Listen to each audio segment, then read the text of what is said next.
मेरा वहां से मन हट गया कि वो तो हमारी सारा दिन जो है ना ये कुशोण मनावा है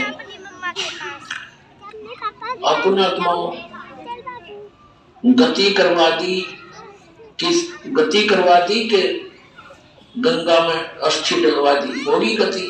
फिर क्या 13वीं करो, 13वीं किस लिए कि गति कराने खातिर। अच्छा वो 13वीं भी कर दी। फिर क्या अब इसके श्राद्ध निकालो, पहले प्रत्येक महीने किया करते, फिर छठे महीने और बड़ा व्यवस्था करते थे, और फिर 1 वर्ष के बाद वो कंप्लीशन होता था, उसका समापन करते थे। 1 साल में पूरे वर्ष लगे रहते थे गति कराने। और फिर क्या करते हैं, परमात्मा कहते हैं परेक्षला पैजा विराजे पितरों पिंड भराई, फिर पिंड भरवा दो, पितरों की मुक्ति हो जाएगी। परमात्मा क्या कहते हैं, जीवित बाप के लट्ठम लट्ठा हर मुए गंग पुचैया, और जब आया आसोज का महीना कौवा बाप बनैया रे गोड़ी सी दुनिया। अब फिर आगे श्राद्ध के समय आसोज का महीना, तो जिस तिथि को कोई घर का सदस्य मृत्यु को प्राप्त होता है तो हमारे धर्म गुरु वो तिथि नोट कर लेते हैं। आसोज के महीने में अमावस्या से लेकर पूर्णमासी तक उस किसी भी तिथि को मृत्यु होती है तो उस दिन विशेष कार्यक्रम करते हैं, श्राद्ध निकालते हैं। और सबसे पहले क्या करते हैं, बनाकर भोजन ऊपर रखते हैं छत पे, और उसी समय कौवे आकर खा जाते हैं। तो वो क्या कहते हैं हमारे धर्मगुरु, देखो भोग लग गए थे पिताजी, हो सकता कौवा बन रहे हो, अरे भले आदमियों गति कराने लगे थे, कौवा बना के छोड़ दिया। ये है इनके साधन। अब परमात्मा कहते हैं परेक्षला पैजा विराजे पितरों पिंड भराई, और बहुत श्राद्ध खान कुआए काग बने कलमाई। आगे क्या बताते हैं, जय सतगुरु की संगत करते सकल कर्म कट जाई, अमरपुरी पर आसन होते जहां धूप ना छाई। अब क्या बताते हैं, जय सतगुरु की संगत करते सतगुरु मिल जाते तो ये सारे कर्मों तो पीछा छूट जाता, ना श्राद्ध निकालने, ना भूत बनना, ना कौवे और पशु की योनियों में जाना। और फिर क्या होता, अमरपुरी पर, अमरपुरी जिस स्थान का कभी नाश ना हो, सतलोक सनातन परम धाम की प्राप्ति हो जाए, जब सतगुरु मिल जाए तो ये झंझट मिट जाए सारे। और ये हमारे गुरु जी धर्म गुरु ने श्राद्ध तो से निकालना चाहिए, इन्हें तो हमारे कर्म भगवान का ठेका ले रखा था। पुण्यात्माओं, पवित्र हिंदू धर्म के जो सदग्रंथ है, पवित्र 4 वेद और पवित्र श्रीमद् भगवद गीता, और 5वां वेद जो परमात्मा कबीर जी की वाणी जो उनके मुख कमल से बोला गया, उसमें कंप्लीट ज्ञान है, सभी सदग्रंथों का सारांश है। वो तो इनके हाथ नहीं लगा क्योंकि उन्होंने इन संस्कृत के ज्ञाताओं ने तो रिजेक्ट कर रखा था। कबीर साहब की वाणी तो एक अशिक्षित की वाणी है, इस करके वो हमारे पास, हमारे तक नहीं आने दिया। तो इनमें जो पुराण है, ये पुराण क्या चीज है, ये चारों वेद, उन चारों वेदों का सारा श्रीमद् भगवद गीता। लेकिन श्रीमद् भगवद गीता में कुछ अटकल युद्ध कराने के लिए इस काल भगवान ने लगाई है, वो अलग से दिखाई देती है। और जो वेदों से मेल खाता वो गीता जी का ज्ञान खरा है, बिल्कुल सत्य है, क्योंकि वो वेद ज्ञान गॉड गिवन है, परमात्मा का दिया हुआ। तो हमने परमात्मा के आदेश का पालन करना है। और पुराण क्या है, ये ब्रह्मा जी द्वारा दिया गया ज्ञान, ब्रह्मा जी से सुना, फिर कुछ अन्य ऋषियों ने किसी और से सुना हुआ ज्ञान, वो सब खिचड़ी बना के पुराण बना दी।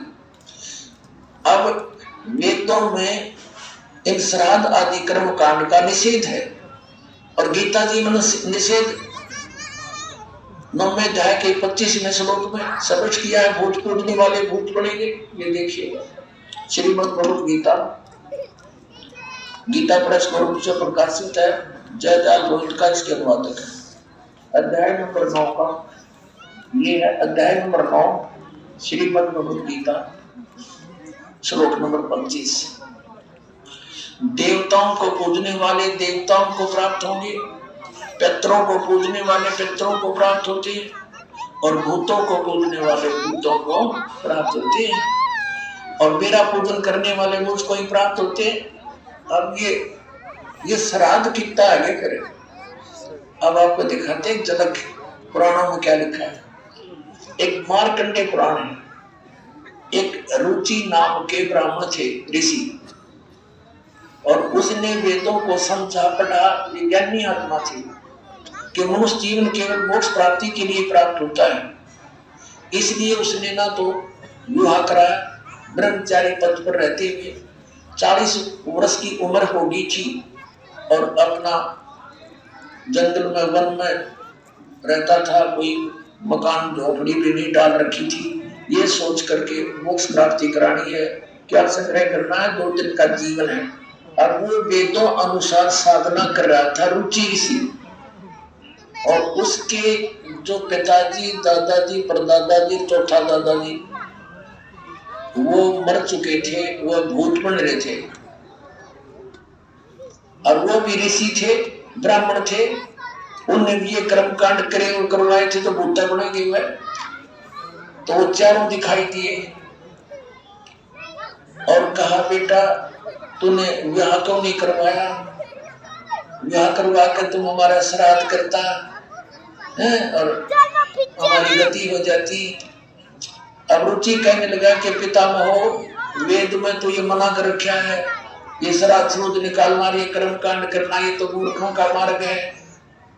और वो पितर भी कहते हैं, बेटा है तो ऐसा ही, इसमें कोई संदेह नहीं, मिथ्या नहीं है, सच्चाई है। लेकिन हमारा क्या होगा? एकदम बाढ़ में जाओ, थारा क्या होगा? आप मरे, अरे पुत्र और मरवाने के लिए तैयार करे। या देखो मार्कंडेय पुराण, ये गीता प्रेस गोरखपुर से प्रकाशित है। गीता प्रेस गोरखपुर से प्रकाशित, ये गीता प्रेस गोरखपुर से प्रकाशित है। 242 पृष्ठ पे संक्षिप्त मार्कंडेय पुराण, रज्जु मुनि की उत्पत्ति कथा। मार्कंडेय जी कहते हैं कि ब्राह्मण पूर्व काल की बात है, प्रजापति रुचि ममता और अहंकार से रहित इस पृथ्वी पर विचरते थे। उन्हें किसी से भय नहीं था, वे बहुत कम सोते थे। उन्होंने न तो अग्नि की स्थापना की थी, न अपने लिए घर ही बना रखा था। वे एक बार भोजन करते और बिना आश्रम के ही रहते थे। उन्हें सब प्रकार की आसक्तियों से रहित एवं मुनिवृत्ति में देख उनके पितरों ने उनसे कहा, ये देखिए चारों आगे भूत बन रहे, ये देखो, ये रुचि ऋषि है, ये इनके पहले बने हुए पंडित जी सारे भूत पूज कर भूत बन गए। अब ये दिख गए इसने सारे इकट्ठे। पितर बोले, बेटा विवाह स्वर्ग और अपवर्ग का हेतु होने के कारण एक पुण्यमय कार्य है। ये तो इन पितरों के वचन हैं, ये तो पितरों के वचन है जो अपनी सलाह दे रहे हैं। देखना, उसे तुमने क्यों नहीं किया? ग्रस्त पुरुष समस्त देवताओं, पितरों, ऋषियों और अतिथियों की पूजा करके पुण्य में लोगों को प्राप्त करता है। वह सभा के उच्चारण से देवताओं को श्रद्धा, शब्द से पितरों को तथा अन्नदान, बलि, वैष्णदेव आदि से भूत आदि प्राणियों एवं अतिथियों को उनका भाग समर्पित करता है। बेटा हम ऐसा मानते हैं कि गृहस्थ आश्रम को स्वीकार न करने पर तुम्हें इस जीवन में कलेश पर कलेश उठाना पड़ेगा तथा मृत्यु के बाद और दूसरे जन्म में भी कलेश ही भोगना पड़ेगा। रुचि ने कहा, पितरगण, परिग्रह मात्र ही अत्यंत दुख एवं पाप का कारण होता है तथा उसे मनुष्य की अधोगति होती है, उससे मनुष्य की अधोगति होती है। यही सोचकर मैंने पहले से स्त्री संग्रह नहीं किया। अब यहाँ देखो, पितर बोले, बेटा जितेंद्रिय होकर आत्मा का प्रक्षालन करना उचित है, किंतु तुम जिस मार्ग पर चल रहे हो वह मोक्ष मार्ग है। बता, इसने तो घटिया मान रहे मोक्ष मार्ग में कि तुम जो कर्म कर रहे हो जिस मार्ग पर चले तो मोक्ष मार्ग है। अभी हम बतावांगे पितृवृंद का मार्ग। देखिए, रुचि ने पूछा, पितामहो, वेद में कर्म मार्ग को अविद्या कहा गया है, जो तुम सलाह दे रहे हो वो कर्म कांड श्राद्ध श्रूद निकालना पितृ पूजना, वो तो मूर्खों की विद्या का अविद्या का है, मूर्खों का सलाह कही है। फिर क्यों आप लोग मुझे उस मार्ग में लगाते हैं? पितर भी कहते हैं, पितर बोले यह सत्य है कि कर्म को अविद्या ही कहा गया है, इसमें तनिक भी मिथ्या नहीं।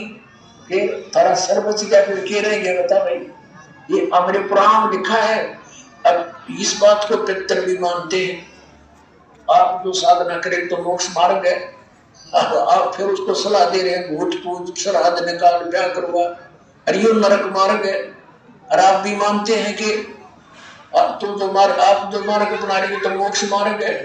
और रुचि कहता है वेद के अंदर तो इसको अविद्या मूर्खों की साधना बताइए, तो पितर भूत पूजना श्राद्ध निकालना, और पितर स्वीकार भी कर रहे हैं, कहा ऐसा ही है, इसमें कोई मिथ्या नहीं।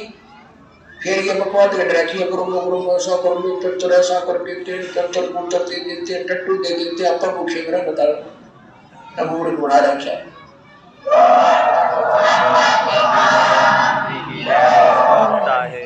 एक थोड़ी सी झलक दिखाते हैं आपको इसी मार्कंडे पुराण में। इन कहां से ले रखे ये श्राद्धा के सिलसिले? एक मंदालसा नाम की औरत थी, उसने अपने पुत्र को शिक्षा दी, और वह ये ले रहे हैं। देख, मार्कंडे पुराण के अंदर ये आपको सुना रहे, ये काशी पृष्ठ से थोड़ा सा लेंगे।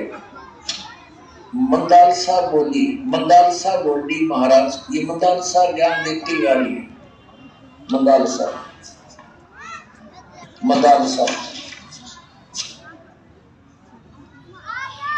ये 82 पृष्ठ पे संक्षिप्त मार्कंडे पुराण यहाँ देखिए। अब ये क्या सलाह दे रही है कि जो पितर देवलोक में है और जो त्रिक योनियों में ये पशु पक्षी बने हुए हैं, और जो मनुष्य योनियों में एवं भूत वर्ग में स्थित है, भूत बन रहे हैं, और वे पुण्यात्मा हो या पापात्मा, जब भूख प्यास से विकल होते हैं तो वे अपने कर्मों में लगा हुआ मनुष्य पिंड दान तथा जल दान के द्वारा उन्हें तृप्त करता है।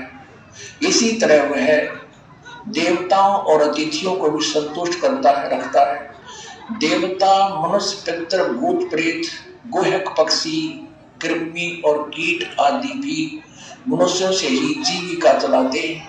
अब ये क्या बता रही है कि चाहे तो वो जो पितर देवलोक में है, जो त्रिक योनियों में पड़े हैं, और जो मनुष्य योनियों में यानी भूतादि पितर का बन रहे हैं, वे पुण्यात्मा हो या पापात्मा, सब भूखे प्यासे मरते रहते हैं।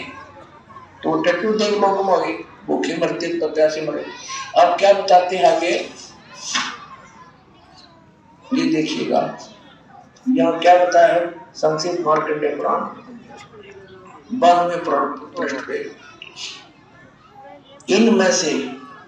इनमें से जो नरक में निवास करते हैं, जो पशु पक्षी की योनियों में पड़े हैं, तथा जो भूत प्रेत आदि के रूप में स्थित हैं, उन सबको विधि पूर्वक श्राद्ध करने वाला यजमान तृप्त करता है। कैसे करता? सुनो।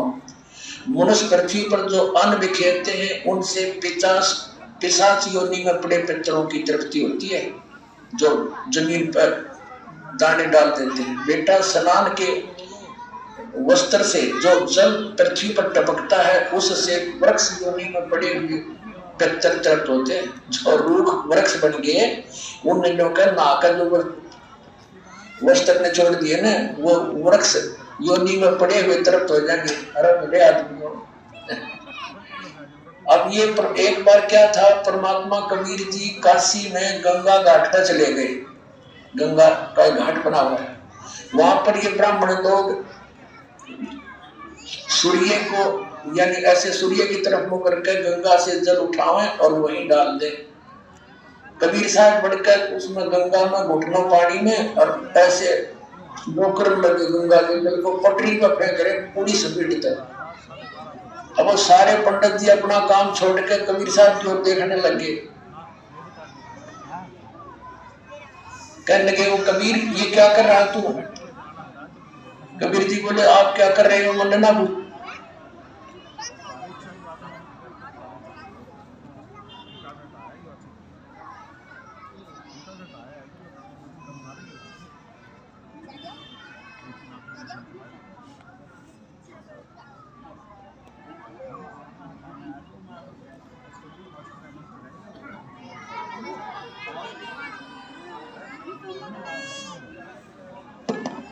कहने लगे वो कबीर ये क्या कर रहा तू? कबीर जी बोले आप क्या कर रहे हो मंडना बू? और उसकी मम्मी अंदर है।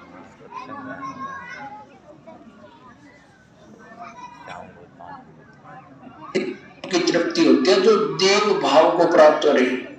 देखो ये कल कहते नहाने के बाद जो छींटे छाटे पृथ्वी पर पड़ते हैं ना, वो जो देवता बन के उन पितरों की तृप्ति होती है। टट्टू देवता बन के जो विषय पानी तो छकेंगे उड़ा अकल बना मार रहा की मारी। देखो देखो नहाने पर अपने शरीर से जल के कण इस पृथ्वी पर गिरते हैं ना, उनसे उन पितरों की तृप्ति होती है जो देव भाव को प्राप्त हुए, जो देवता बन रहे हैं। और पिंडों के उठाने से वो पिंड करवाते हैं, अन्न के कण पृथ्वी पर गिरते हैं ना, उनसे पशु पक्षी योनियों में पड़े हुए पितरों की तृप्ति होती है। बता वो पशु योनि में किधर भैंस पड़कर खड़ी होगी उनकी माई या दादी ताई काकी है, और वो कण गिरे पृथ्वी पर गिरता है। वो भैंस तो एक टोकरा ना भूस खावा डेली, एक कण के ऊपर छिड़केगी वह तेरा के देखिए से मूर्ख बना रखा।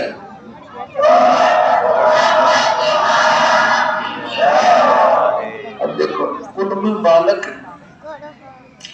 जो श्राद्ध कर्म योग्य होकर संस्कार से वंचित रह गई, यानी बचपन में मर गए, श्राद्ध करे नहीं, तो वे बिखरे हुए अन्न और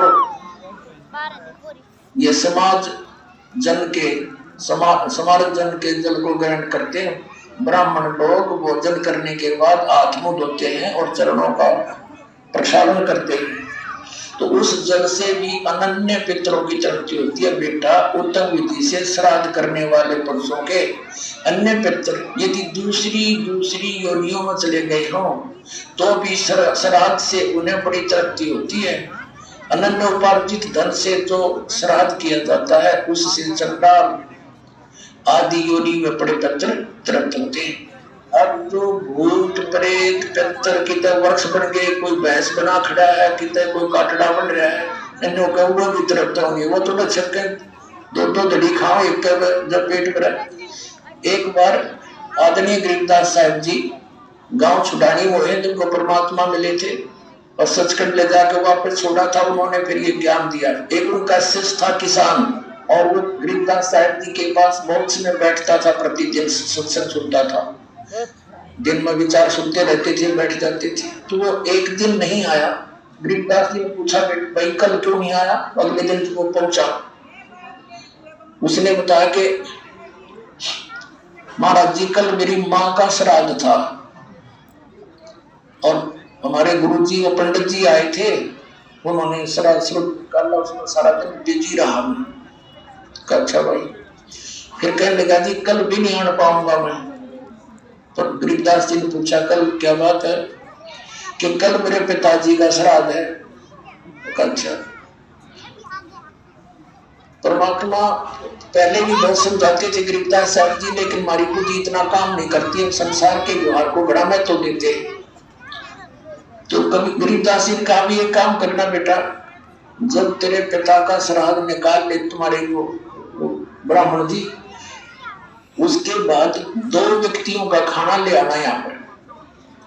अब उस व्यक्ति ने सोचा गुरुजी अपने लिए मंगाते होंगे। जब उनके गुरुजी ने सारा काम कर लिया, तैयारी उसने सब लगा दिया, भोग भाग कभी छका दिए, तो बाद में बचे हुए 2 रोटियों का 2 मनुष्यों का खाना लेकर के वो गरीबदास जी के मकान में आ गया। गरीबदास जी भी गृहस्थी थे, बाल बच्चे दार थे, किसान थे, लेकिन परमात्मा से परिचित हो चुके थे, तत्व ज्ञान से परिचित थे। उस भगत का ही खेत था, उसमें एक जोड़ी थी, छोटा सा तालाब जिसको लेट बोले। वो व्यक्ति लेकर आ गया तो मनुष्यों का भोजन। गरीबदास जी कहने लगे आजा मेरे पीछे पीछे। अब उस व्यक्ति ने सोचा खेतों में कोई साधु संत आए होंगे, इनसे मिलने आते रहते हैं। वहां जाकर उस लेट से, उस जोहड़ से 1 किलोमीटर दूर उस खेतों में जो तालाब होते थे छोटे छोटे, पशुओं के पानी के लिए उसमें स्टोर कर लेते थे जल, तो उसके चारों तरफ झुंड खड़े हो जाते थे, झाड़ पोजड़े कांटेदार झाड़ियों के गुच्छे से बन जाते थे। उससे 100-200 फुट दूरी पर बैठ के गरीबदास जी भी वो लड़का को व्यक्ति बैठा लिया और वहां कहा, आवाज लगाई उसकी माता और पिता का नाम लेकर और उनसे कहा कि आ जाओ तुम्हारा पुत्र भोजन लाया। उसमें से एक गिद्दड़ और गिद्धड़ी निकल कर आए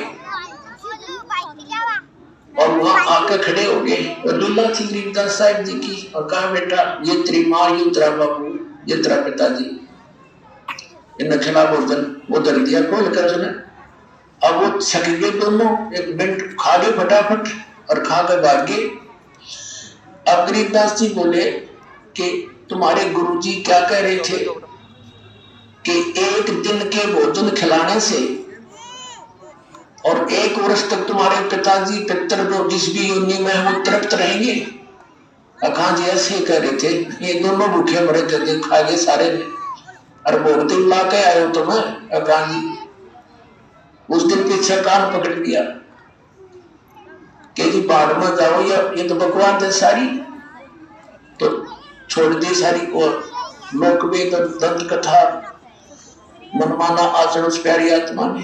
तो पुण्यात्माओं, परमात्मा कहा करते थे कि तुम 1 दिन तो आहार करा देते हो, मान लीजिए तुम्हारी बात बड़ी करें, और तुम्हारे पिताजी या माताजी जब जीवित थे दिन में 2-2 बार तो पक्का रोटी खाते थे।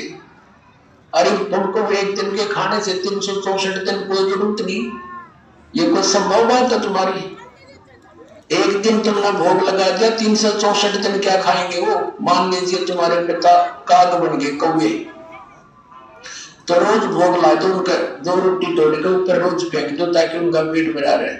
1 दिन जो बंद करने से कोई फायदा नहीं। कहने का भाव यह है कि वो तो जो बन चुके। अब पुण्यात्माओं, जब हम सत भक्ति करेंगे और इस साधना के करने से आपके जो पितर भूत प्रेत आदि बने हुए हैं, और चाहे वो किसी योनि में है, ये पितर वाली सिस्टम में, तो उनकी भी मोक्ष हो जाएगा आपकी भक्ति करने से। अपने आत्मा ये सत्कर मान लेना, ये दास आपको समय अनुसार सब क्रियाएं बताएगा। इन एडवांस करने से आप अपना कर्म बिगाड़ बैठोगे। आप अपनी भक्ति करते रहो और समय आने पर ये सब आपके पितर वगैरह भी इस साधना से ही इनकी मुक्ति हो जाएगी। अब क्या होता है, जैसे इन्हीं पुराणों में लिखा है कि 1000 ब्राह्मण भोजन कर रहे हों, जैसे इन्होंने पितरों की और भूतों की श्राद्ध की वो विधि बता रखी है। पितरों के लिए भोजन कराओ, ब्राह्मणों को तो ऑड नंबर में हो, जैसे 1, 3, 7 यानी 5, 7 ऐसे, और बाकी इवन नंबर में हो, ऐसी संख्या में जमाने चाहिए। और इसी विष्णु पुराण में लिखा है कि 1000 ब्राह्मण जिनते हो, भोजन कर रहे हो, और उनके सामने एक योगी माने भगत, सच्चा भगत, सत्साधक, सत साधना करने वाला परम अक्षर परमात्मा का जो साधक है वो वास्तव भगत योगी होता है। योगी का अर्थ ये नहीं ये पेट का पानी हला दे दिखा दे आसन उसन कर रहा हो ना, ये योगी नहीं, ये तो एक वो है अपनी समझ लो ये प्राकृतिक चिकित्सक कह सकते हैं, वो योगी है। योगी का अर्थ होता है भक्त, परमात्मा से मिलने की जो कोशिश कर रहा है वो योगी है, भक्त यानी सच्चा साधक। ये देखिए श्री विष्णु पुराण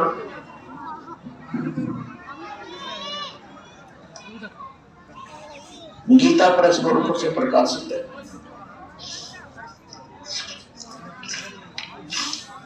इसके अनुवादक हैं मुनीलाल गुप्त,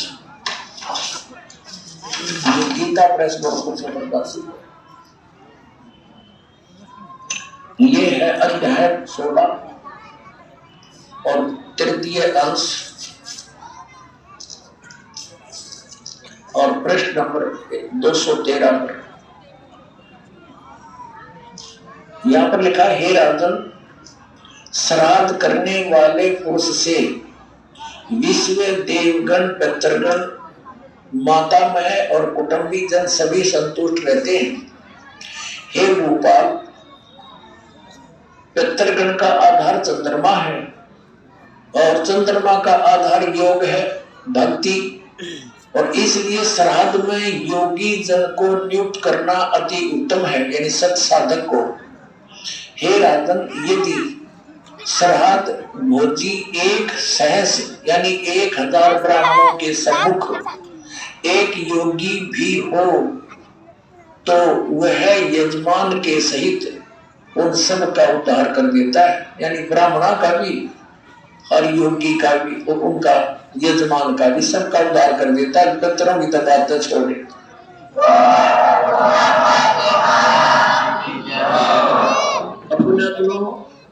यहाँ पर आप सब योगी हैं और जो भक्त आपके यहाँ दान करता है वो आपको जमा रहा है, तो आपके पितरों का तो वो उद्धार हो जाएगा। ये सत्कर मानिए।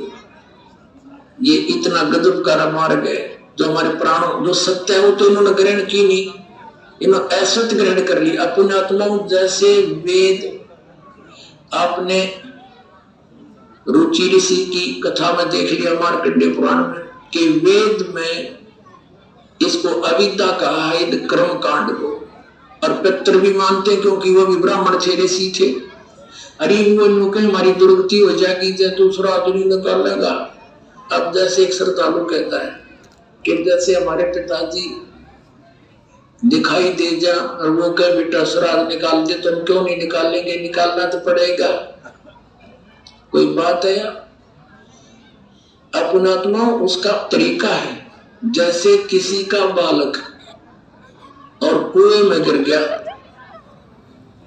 उसका वो तो चिल्ला रहा है डूब गया डूब गया, उसका क्या इलाज है? गिल्ला डूब जा, डांक मार दे, छलांग लगा दे, वो भी मरा गिल्ला। उसकी विधि है उसको भी बचाने की। पहले रस्सी बांध, एक ऊपर मजबूत सी, उसको नीचे डालो, उसको पकड़ के जा, उसने भी काट के लाओ। तो ये पितर दिखाई दे जा ऐसे कोई है तो उसका गेल नहीं डूबे, उस श्राद्ध ने नहीं करे, वो तो पूरा छलांग लगाने वाली बात होगी, गिल्ला मर गया। उसके लिए ये रस्सा है तो दास आपको देगा। ये सत भक्ति करो, इस तरह ही दान धर्म करो, और उन पितरा का भी सब कहेगा उद्धार अपने आप होता चलेगा। ये आपने पढ़ भी लिया, क्योंकि सत साधक ये भक्त है। या लाखों योगी जी में एक महीने के अंदर आकर के और फिर वो एक कह के जमान में इतना लाभ बता रहे, तो ये तत्व ज्ञान और शास्त्र मुकुल साधना से आपका भी कल्याण और आपके पितरों का। अब जैसे आप जी ने अभी सुना कि वेद में इसको मूर्खा की साधना बताई है, तो बिल्कुल ठीक है। तो वेद क्या है? ये परमात्मा का विधान है, ये परमात्मा का आदेश है। और जो हमारे पुराणों में जो लिखा है वो पितरों का या ब्रह्मा जी का या किसी जैसे मंगालसा या कौन थी बता, इससे की बात ने साची मान ली, सब इसी तरह करने लगे। और या किसी अन्य ऋषि का दिया हुआ आदेश है, इसका पालन हमने नहीं करना। जैसे एक समय एक व्यक्ति की दोस्ती दरोगा से थी, थानेदार से, एसएचओ से, और उस व्यक्ति का जो साथी था पड़ोसी उसको बहुत दुखी कर रहा था। उसने अपने मित्र दरोगा जी से कहा कि भाई दुर्गा जी ऐसे ऐसे मेरा पड़ोस में है, साथ वाला मकान में बहुत परेशान करता है, सारा कुछ कह दिया, पंचायत भी कर ली, नहीं मान रहा, क्या करूं। अब दुर्गा जी ने कहा उसका मार नट सर में माप देख लूंगा। दुर्गा जी की के आदेश ने लेकर उसकी आज्ञा का पालन कर दिया। उसने ये सोचकर आप संभाल लेगा, उस अपने पड़ोसी के साथ झगड़ा ठान लिया। लट्ठम लट्ठा हो गया, उसका सर का लठ लग गया, वो मर गया पड़ोसी। अब वो SHO वहां का प्रभारी था, वो लाया उसी को पकड़कर हवालात में दे दिया, सजाए मौत होगी इसकी।